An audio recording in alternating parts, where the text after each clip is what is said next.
प्रधानमंत्री नरेंद्र मोदी आज गांधीनगर में vibrant Gujarat global trade show का करेंगे शुभारंभ। प्रधानमंत्री बुधवार को वाइब्रेंट गुजरात ग्लोबल समिट के 10वें संस्करण का भी करेंगे उद्घाटन।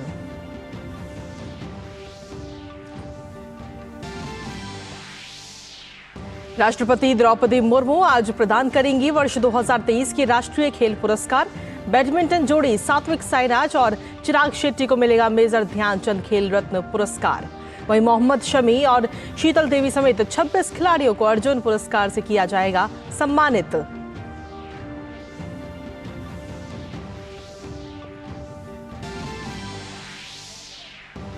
मुख्य चुनाव आयुक्त राजीव कुमार के नेतृत्व में चुनाव आयोग की टीम आंध्र प्रदेश के दौरे पर। राज्य में आगामी लोकसभा और विधानसभा चुनावों की तैयारी की करेंगे समीक्षा।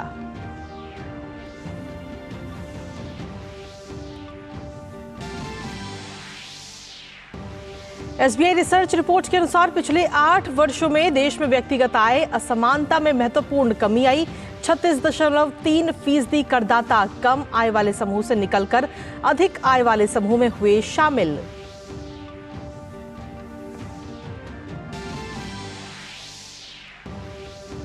उत्तर भारत में सर्दी का सितम जारी। मौसम विभाग के अनुसार अभी जारी रहेगी शीतलहर। तमाम राज्यों में कोहरे के चलते सामान्य जनजीवन प्रभावित।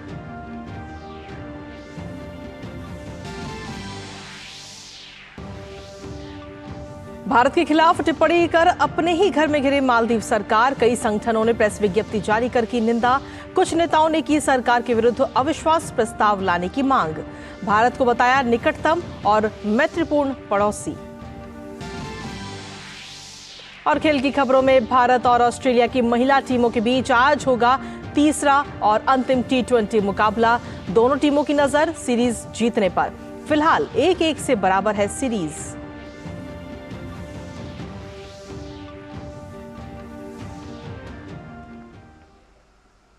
नमस्कार, स्वागत है आप सभी का। दूरदर्शन समाचार आप देख रहे हैं। देश दुनिया की ताजा तरीन खबरों को लेकर हाजिर हूं मैं कृतिका और इसी के साथ बुलेटिन की करते हैं शुरुआत। प्रधानमंत्री नरेंद्र मोदी आज गुजरात के दौरे पर है, जहां प्रधानमंत्री आज सुबह गांधीनगर के महात्मा मंदिर पहुंचेंगे, जहां पर वो वैश्विक नेताओं के साथ द्विपक्षीय बैठक करेंगे। इसके बाद प्रधानमंत्री शीर्ष वैश्विक कंपनियों के मुख्य कार्यकारी अधिकारियों के साथ बैठक करेंगे। वहीं प्रधानमंत्री आज दोपहर में vibrant Gujarat global trade show का भी उद्घाटन करेंगे। प्रधानमंत्री नरेंद्र मोदी 10 जनवरी की सुबह गांधीनगर के महात्मा मंदिर में वाइब्रेंट गुजरात ग्लोबल समिट 2024 का भी उद्घाटन करेंगे और इसके बाद शीर्ष वैश्विक कंपनियों के मुख्य कार्यकारी अधिकारियों के साथ बैठक करेंगे। और उसके बाद में प्रधानमंत्री गिफ्ट सिटी जाएंगे, जहां शाम को वो ग्लोबल फिनटेक लीडरशिप फोरम में व्यापार जगत के प्रमुख लोगों के साथ चर्चा करेंगे। गांधीनगर में आपको बता दें कि 10 से 12 जनवरी तक 10वें वाइब्रेंट गुजरात ग्लोबल समिट का आयोजन किया जा रहा है और इस शिखर सम्मेलन का विषय है गेटवे टू द फ्यूचर, यानी भविष्य का द्वार। आपको बता दें कि इस सम्मेलन में 34 भागीदार देश और 16 भागीदार संगठन हिस्सा ले रहे हैं।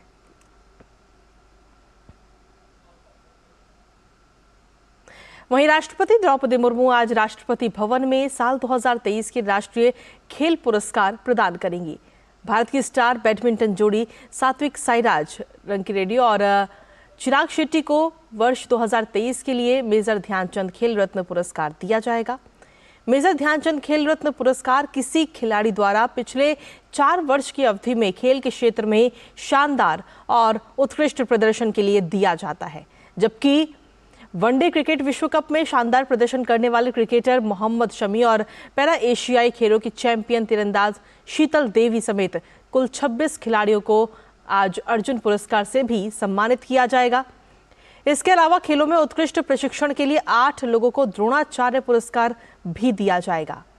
खेलों में उत्कृष्टता को पहचानने और सम्मानित करने के लिए प्रतिवर्ष राष्ट्रीय खेल पुरस्कार दिए जाते हैं। और वहीं इससे पहले बीते कल केंद्रीय खेल मंत्री अनुराग सिंह ठाकुर ने खिलाड़ियों को रात्रि भोज पर भी आमंत्रित किया था और इस मौके पर केंद्रीय मंत्री ने खिलाड़ियों से मिलकर उनके अनुभव साझा किए। वहीं राष्ट्रीय खेल पुरस्कार प्राप्त करने वाले खिलाड़ियों ने भी अपनी खुशी जाहिर की।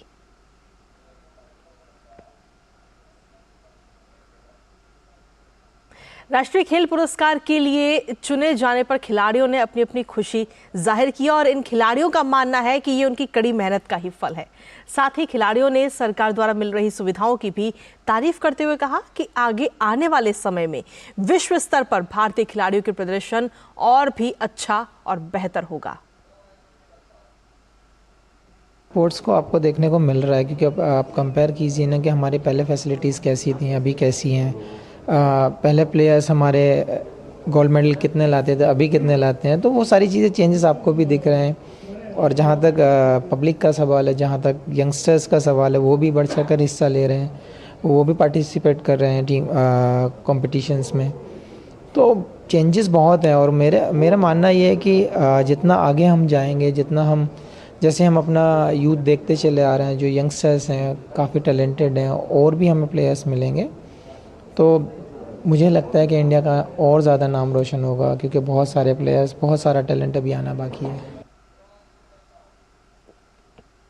जो मतलब ये अर्जुन अवार्ड है, ये एथलीट का मतलब सबसे बड़ा अवार्ड होता है, तो बड़ा अच्छा लग रहा है कि मुझे अर्जुन अवार्ड मिल रहा है। और मतलब कि इतना स्ट्रगल लाइफ में क्या है, शुरू में तो हर एक एथलीट के साथ होता है। एक साइड टॉप्स है तो वो हमें बाहर प्रैक्टिस के लिए भेजते हैं, जो आउट ऑफ कंट्री जाते हैं, तो उस चीज़ से हमें बहुत ज़्यादा बेनिफिट मिल रहा है।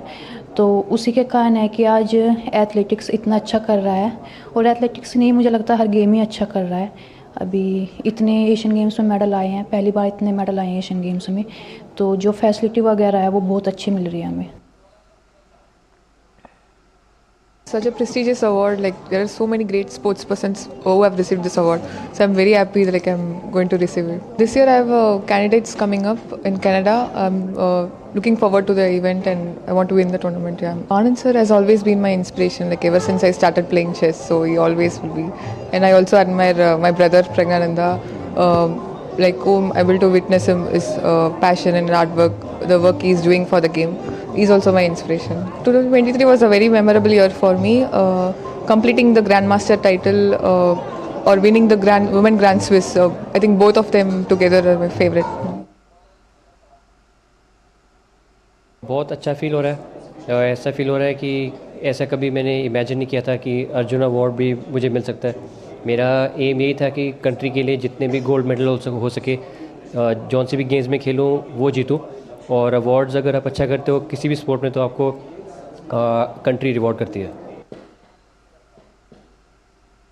मैं सबसे पहले अपनी इंडियन गवर्नमेंट को थैंक यू बोलना चाहूँगा, क्योंकि जो स्पोर्ट्स में लास्ट टाइम कबड्डी में गोल्ड मेडल आया नहीं था, थर्ड आए थे, और अब की बार जैसे हम गोल्ड मेडल एशियन गेम में लेके आए हैं, तो आते ही प्लेयर को अगर अर्जुन अवार्ड से सम्मानित किया जाता है तो काफ़ी प्लेयर मोटिवेट होते हैं, और वुमेंस टीम में भी, मेंस टीम में भी, और उनके कोच को भी द्रोणाचार्य अवार्ड दिया गया है। तो ये एक अच्छा है, एक नई शुरुआत है कि आने वाले टाइम में जैसे नेक्स्ट ईयर वर्ल्ड कप है, तो काफ़ी इस चीज़ से प्लेयर मोटिवेट होंगे। और इसी के साथ चलिए खबरों में बढ़ते हैं आगे, जहां आंध्र प्रदेश में आगामी लोकसभा और विधानसभा चुनाव की तैयारियों की समीक्षा के लिए मुख्य निर्वाचन आयुक्त राजीव कुमार के नेतृत्व में चुनाव आयोग की टीम राज्य के दौरे पर है। इस टीम में निर्वाचन आयुक्त अनूप चंद्र पांडे और अरुण गोयल भी शामिल हैं। ये टीम कल रात विजयवाड़ा पहुंच गई थी और गौरतलब है कि आंध्र प्रदेश में लोकसभा और राज्य विधानसभा के चुनाव साथ साथ होते हैं। ऐसे में राज्य में चुनाव की तैयारियां सही दिशा में हो और ज्यादा से ज्यादा मतदाताओं को मतदान केंद्रों तक लाया जा सके, ये निर्वाचन आयोग की कोशिश है। अपने आंध्र प्रदेश के दौरे पर निर्वाचन आयोग की ये टीम विभिन्न राजनीतिक दलों के साथ भी मुलाकात कर उनके सुझाव और विचारों को जानेंगी। इसके साथ ही कानून व्यवस्था की तैयारियों की समीक्षा के लिए राज्य प्रशासन और पुलिस के आला अधिकारियों के साथ भी बैठकें होनी हैं। वहीं असम के राज्यपाल गुलाब चंद कटारिया और केंद्रीय राज्य मंत्री डॉक्टर जितेंद्र सिंह आज गुवाहाटी में ई गवर्नेंस पर 2 दिवसीय क्षेत्रीय सम्मेलन का उद्घाटन करेंगे। डिजिटल परिवर्तन के माध्यम से लोगों को सशक्त बनाकर प्रधानमंत्री के सुशासन के दृष्टिकोण को लागू करने के उद्देश्य से DARPG द्वारा 2 दिवसीय सम्मेलन का आयोजन किया जा रहा है। इस सम्मेलन में 8 पूर्वोत्तर राज्य और पूर्वी क्षेत्रों के 4 राज्य शामिल हैं। इस क्षेत्रीय सम्मेलन में विभिन्न विषयों पर 7 सत्र होंगे। इस सम्मेलन का मुख्य उद्देश्य सार्वजनिक प्रशासन में नवाचारों के अनुभव साझा करने, जीवन में गुणवत्ता में सुधार के लिए भविष्य के सार्वजनिक समाधान में बदलाव, सुशासन, ई गवर्नेंस, डिजिटल गवर्नेंस आदि के लिए राष्ट्रीय और राज्य स्तर के सार्वजनिक प्रशासन संगठनों को एक साथ एक मंच पर लाना है। वहीं केंद्रीय शिक्षा मंत्री धर्मेंद्र प्रधान आज नई दिल्ली में आरंभ हो रहे कला उत्सव 2024 के उद्घाटन समारोह में हिस्सा लेंगे। इसका आयोजन शिक्षा मंत्रालय के स्कूल शिक्षा और साक्षरता विभाग तथा राष्ट्रीय शैक्षिक अनुसंधान और प्रशिक्षण परिषद NCERT के सहयोग से 9 से 12 जनवरी तक राष्ट्रीय बाल भवन और गांधी स्मृति और दर्शन समिति में किया जा रहा है। इस अवसर पर शिक्षा राज्य मंत्री अन्नपूर्णा देवी भी उपस्थित रहेंगी। उत्सव के दौरान शास्त्रीय और पारंपरिक लोक संगीत, वाद्य संगीत, शास्त्रीय और लोक नृत्य, दृश्य कला और स्वदेशी खिलौने सहित विभिन्न कलाओं का प्रदर्शन भी किया जाएगा। सभी राज्यों और केंद्र शासित प्रदेशों, केंद्रीय विद्यालय संगठनों और नवोदय विद्यालय समितियों के लगभग 700 छात्र इसमें अपनी कला को प्रदर्शित करते हुए नजर आएंगे। वहीं आपको बता दें कि 12 जनवरी को समापन समारोह में विजेताओं को पुरस्कृत भी किया जाएगा। और खबरों में आगे बढ़ते हुए बात कर लेते हैं मौसम की, जहां दिल्ली NCR समेत पूरे उत्तर भारत में शीतलहर का कहर जारी है। राष्ट्रीय राजधानी क्षेत्र दिल्ली, पंजाब, हरियाणा, उत्तर प्रदेश और बिहार में कड़ाके की ठंड जारी है। मौसम विभाग के अनुसार अगले कुछ दिनों तक पंजाब, हरियाणा, उत्तर प्रदेश, बिहार, उत्तराखंड, मध्य प्रदेश, झारखंड, ओडिशा, असम, मेघालय, मिजोरम और त्रिपुरा के कुछ हिस्सों में रात में और सुबह के समय घना कोहरा भी छाया रहेगा। वहीं राष्ट्रीय राजधानी दिल्ली सहित पूरा उत्तर भारत भीषण ठंड की चपेट में है और ऐसे में घने कोहरे की मार से देश भर में ट्रेन सेवाएं भी प्रभावित हो रही हैं। सुबह के समय विजिबिलिटी न के बराबर है। कोहरे के कारण लोगों को यात्रा करने में भी कई परेशानियों का सामना करना पड़ रहा है।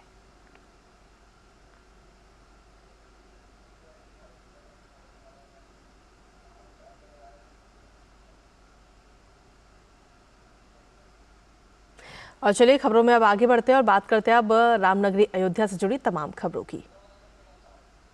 श्री राम अयोध्या आए हैं, श्री राम अयोध्या आए हैं, श्री राम अयोध्या आए हैं, श्री राम अयोध्या आए हैं। जय सिया राम, सिया राम, सिया राम, चले भगवान। जय सिया राम, सिया राम, सिया राम, चले भगवान।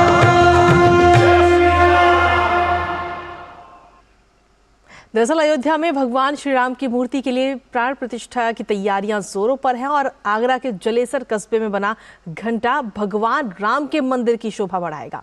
अष्टधातु से निर्मित इस घंटे का वजन 2100 किलो है। यह अद्भुत घंटा 6 फीट ऊंचा और 5 फीट चौड़ा है। केंद्रीय स्वास्थ्य राज्य मंत्री SP सिंह बघेल ने इस पर खुशी भी जताई। उन्होंने अपने सोशल मीडिया प्लेटफॉर्म X पर लिखे संदेश में कहा कि ये हम सबका परम सौभाग्य है कि भगवान श्री राम ने जलेसर के बने घंटे को चुना और इससे जलेसर के पीतल उद्योग को देश दुनिया के पटल पर भी प्रसिद्धि मिलेगी। इसके निर्माता आदित्य मित्तल को इस अद्भुत कार्य के लिए बहुत बधाई।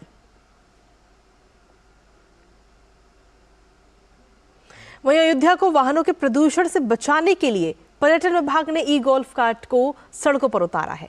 अयोध्या आ रहे श्रद्धालु गोल्फ कार्ट में रामनगरी के प्रमुख स्थानों के दर्शन कर सकते हैं और ये वाहन श्रद्धालुओं को सरयू घाट से लेकर राम जन्मभूमि, हनुमानगढ़ी, कनक भवन सहित अन्य तमाम मंदिरों में दर्शन और पूजन करवाएंगे। गोल्फ कार्ट में 100 रुपए शुल्क देकर श्रद्धालु और यात्री यात्रा कर सकते हैं। अयोध्या में गोल्फ कार्ट किस तरह श्रद्धालुओं को पसंद आ रही है, आइए देखते हैं इस रिपोर्ट के जरिए।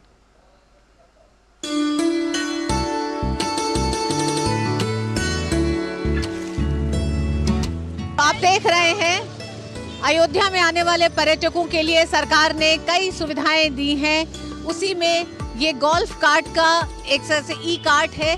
इसमें पर्यटक बैठ के और अयोध्या के मठ मंदिरों का पूरा दर्शन कर सकते हैं। अभी हम जिस परिवार के साथ हैं ये राजस्थान कोटा से एक जैन परिवार है। आइए जानते हैं कुछ बदलाव लगता है। नहीं, बदलाव तो यही, बदलाव तो बहुत परिवर्तन हो गया और बढ़िया सुंदरता नजर आ रही है अयोध्या। हम जिस कार्ट में और जिस परिवार के साथ हैं इसमें आप देख सकते हैं इसमें 3 जनरेशन है। ये माता पिता हैं, ये उनकी बेटी या बहू होंगे और इनके बाद का जनरेशन ये है। तो 3 जनरेशन इस समय अयोध्या घूमने आए हैं राम मंदिर निर्माण से पहले। आइए जानते हैं इन्हीं से। लोग 22 जनवरी के बाद अपना अपना मतलब प्लान बना रहे हैं अयोध्या आने के लिए, आप उससे पहले आई हैं। क्या सोचकर और कैसा लग रहा है? कि अभी बिल्कुल हमें रश नहीं मिलेगा, बहुत अच्छे से हम यहाँ का देख सकते हैं। बहुत ही अच्छी फैसिलिटी है और अयोध्या में काफ़ी बदलाव देखने को नज़र आ रहे हैं और ऐसे यदि इसी तरह हमारे देश का विकास होता रहेगा तो बहुत जल्दी हम देश विदेश में, वैसे ही हमारा नाम तो चल ही रहा है इंडिया का, फिर भी अयोध्या सब लोग आ सकते हैं, टूरिस्ट के लिए काफ़ी अच्छा पहले से। मज़ा आया, बहुत इंजॉय किया हमने और मतलब बहुत ही लार्ज स्केल पे, ऐसे बस सुनने में आया था कि बहुत बड़ा लैंड है, ये सब वो है, बट जब देखा तब एक्चुअली पता चला कि बहुत ही लार्ज प्रोजेक्ट है, बहुत अच्छे स्केल पे काम हो रहा है। अयोध्या आने से पहले ये सोचा था कि माता पिता के साथ जब घूमना पड़ेगा पूरा अयोध्या तो खूब पैदल चलना पड़ेगा, खूब थकेंगे, क्या ऐसा? नहीं, हमने ऐसा बिल्कुल नहीं सोचा था क्योंकि हम अभी हमारे सम्मेत शिखर जी की यात्रा करके आ रहे तो हम वहाँ पे 30 किलोमीटर्स अप्रॉक्सीमेटली पैदल चले, तो हम बिल्कुल रेडी थे इस चीज़ के लिए कि हम पैदल चलने को तैयार हैं अयोध्या में और हम राम मंदिर घूमेंगे। देखिए ये भी एक जोश है एकदम यंग जनरेशन का अयोध्या आने का कि पैदल चलना था, ये मालूम था, उसके बावजूद भी उत्साह बरकरार है। इस कार्ड का एक प्रॉफिट ये भी है कि आपकी बड़ी फैमिली है तो आप 15 मेंबर इसमें आ सकते हो, नहीं तो आपको वही छोटी के लिए ऑटो के लिए 3 या 4 करने पड़ेंगे, जो कि एक साथ फैमिली के साथ आनंद अलग आता है कि आप 15 परिवार के मेंबर एक ही कार्ड में घूमते हो, तो अलग ही मजा है वो। यहाँ पर बहुत अच्छा एक्सपीरियंस है, सबको एक बार ज़रूर आना चाहिए और यहाँ पे ट्रैवल करना चाहिए, बहुत अच्छी जगह है। तो इस यंग पीढ़ी का भी कहना है कि अयोध्या ज़रूर सबको आना चाहिए और इस पूरे परिवार ने एक तरह से अयोध्या आके और एक बदली हुई अयोध्या के दर्शन भी किए हैं। कैमरामैन विनय के साथ ऋतु वर्मा, अयोध्या से।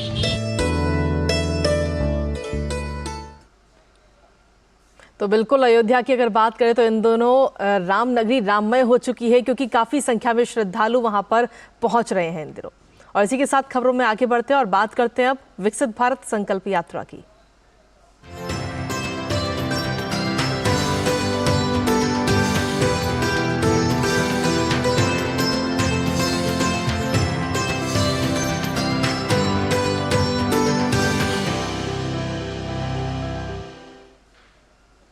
बिहार के ग्रामीण और शहरी इलाकों में विकसित भारत संकल्प यात्रा चल रही है और प्रदेश भर में सूचना, शिक्षा और संचार वाहन घूम घूम कर लोगों को केंद्र सरकार की तमाम जन कल्याणकारी योजनाओं की जानकारी दे रही है।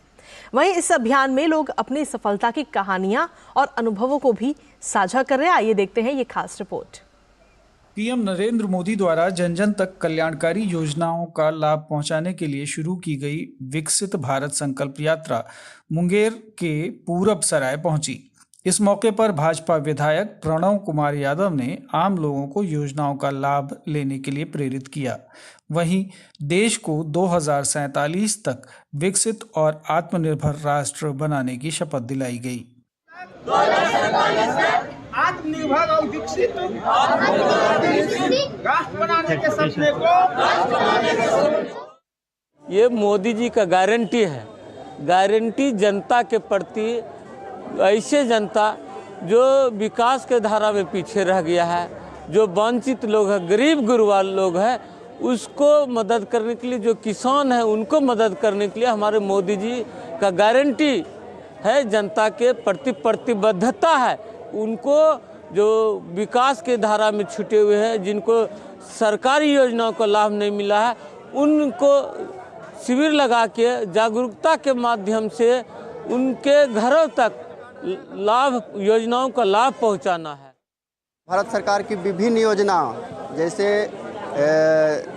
कन्या सुरक्षा योजना और सरकार की हर तरह के स्वास्थ्य कैंप हो गया, उज्ज्वला गैस योजना, सारे योजना का लाभ हम लोग कैंप के माध्यम से मुंगेर नगर निगम के वासियों को मोहल्ला तक पहुंच के हम लोग समाज के अंतिम पायदान पे बैठे लोगों को कोशिश कर रहे हैं कि हर योजना का लाभ मिले। सहरसा जिले के 70 कटैया प्रखंड की पुरीख पंचायत में विकसित भारत संकल्प यात्रा रथ पहुंचा। यहाँ पर लोगों को ड्रोन कृषि के बारे में जानकारी दी गई। वहीं यहाँ पर लगे मेडिकल कैंप में लोगों को निःशुल्क जांच किए जाने के साथ ही उन्हें दवाइयों का वितरण किया गया। आत्मनिर्भर एवं विकसित राष्ट्र बनाने के सपने को साकार करेंगे। विकसित भारत संकल्प यात्रा रथ नवादा के रजौली प्रखंड के बहादुरपुर के उत्क्रमित मध्य विद्यालय पहुंचा। यहां पर एलईडी फिल्म दिखाकर लोगों को केंद्रीय योजनाओं के बारे में जागरूक किया गया। वहीं उज्ज्वला योजना का लाभ लेने के लिए भी महिलाओं की भीड़ देखी गई।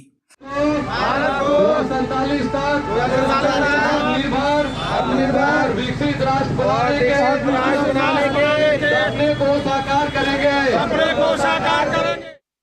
विकसित भारत संकल्प यात्रा मुजफ्फरपुर जिले की बेरुआ पंचायत के रामपुर डोमन गांव पहुंची। यहां पर केंद्रीय सामाजिक न्याय और अधिकारिता मंत्री वीरेंद्र कुमार खटिक ने आम लोगों को केंद्रीय योजनाओं की जानकारी दी। उन्होंने कहा कि पीएम मोदी देश में सबको विकास की गारंटी दे सकते हैं। इस अवसर पर केंद्रीय मंत्री खटिक ने 2047 तक देश को आत्मनिर्भर और विकसित राष्ट्र बनाने की शपथ दिलाई। जड़ से उखाड़ फेंकेंगे, एकता को सुदृढ़ करेंगे। कि मोदी जी जो कुछ वो सोचते हैं वो गरीब व्यक्ति के बारे में सोचते हैं, आम व्यक्ति के बारे में सोचते हैं और उसी का परिणाम है कि आज 4 करोड़ आवास बन गए, 13.5 करोड़ से ज़्यादा और प्रधानमंत्री जल जीवन मिशन के माध्यम से ग्रामीण क्षेत्रों में घरों में पानी पहुंच गया, 10 करोड़ 34 लाख उज्ज्वला योजना से गैस के कनेक्शन पहुंच गए और लगातार निरंतर आयुष्मान भारत योजना के कार्ड बनाए जाने का जो काम चल रहा है उसमें 4 करोड़ से ज़्यादा लाभार्थियों ने, किसी ने किडनी का, किसी ने कैंसर के, किसी ने आयुष्मान भारत का, ऐसी योजनाओं का लाभ ले लिया।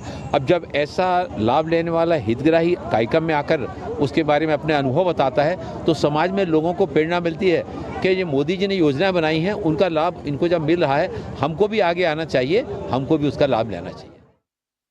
विकसित भारत संकल्प यात्रा रथ रोहतास जिले के चेनारी प्रखंड की फुलवरिया पंचायत पहुंचा। यहां पर विभिन्न योजनाओं का स्टॉल लगाकर लाभार्थियों का रजिस्ट्रेशन किया गया। हमें आवास मिला है और नल जल भी मिला है, राशन भी मिला है। मुझे प्रधानमंत्री का आवास मिला हुआ है, उसके बाद राशन पानी मिल रहा है, उसके बाद 2000 रुपया किसान का जो आता है वो भी मिल रहा है, कोई चीज़ का दिक्कत नहीं है। हम कृषि लोन से मध्य ग्रामीण बैंक से बहुत लाभ मिला है, इसलिए हम मोदी जी को हार्दिक अभिनंदन करता हूँ और धन्यवाद देता हूँ। विकसित भारत संकल्प यात्रा की बदौलत कई लाभार्थियों को नई योजनाओं का लाभ मिला है। इसको लेकर लोग काफी खुश हैं। ब्यूरो रिपोर्ट, दूरदर्शन समाचार, पटना। और चलिए खबरों में आगे बढ़ेंगे, जहां मालदीव के कई संगठनों ने भारत के साथ मालदीव के संबंध सकारात्मक रखने का आह्वान किया है। उन्होंने निलंबित उपमंत्रियों के सोशल मीडिया पोस्ट और टिप्पणियों को गैर जिम्मेदाराना बताया। मालदीव के national voting association, Maldives association of tourism industry, national hotels and guest house association, Maldives association of travel agents and tour operators और association of travel agents of Maldives ने अपने बयान और विज्ञप्ति में मालदीव के निलंबित मंत्रियों मालशा शरीफ, मरियम शियोना और महजूम माजिद की निंदा की है। इन संगठनों ने कहा कि भारत निकटतम और मैत्रीपूर्ण पड़ोसी देश है जिसने संकट में सबसे पहले सहायता पहुंचाई है। साथ ही उन्होंने कहा कि कोविड महामारी के बाद भी मालदीव को उबारने में भारत ने काफी मदद की। इस मुद्दे पर मालदीव सरकार पर दबाव बढ़ता जा रहा है और वहां कई नेताओं ने पूरी घटना को भी दुखद बताया है। इसके अलावा कुछ नेताओं ने सरकार के विरुद्ध अविश्वास प्रस्ताव लाने सहित अन्य कार्रवाई की भी मांग की है। पूर्व उपराष्ट्रपति अहमद अदीब ने एक न्यूज चैनल को इंटरव्यू में कहा कि सत्तारूढ़ पीएमसी पीपीएम गठबंधन में चरमपंथी तत्व मौजूद हैं। एमजीपी सांसद मिकाइल नसीम ने संसद में से विदेश मंत्री मूसा जमीर और निलंबित मंत्रियों को पूछताछ के लिए बुलाने की भी मांग की है।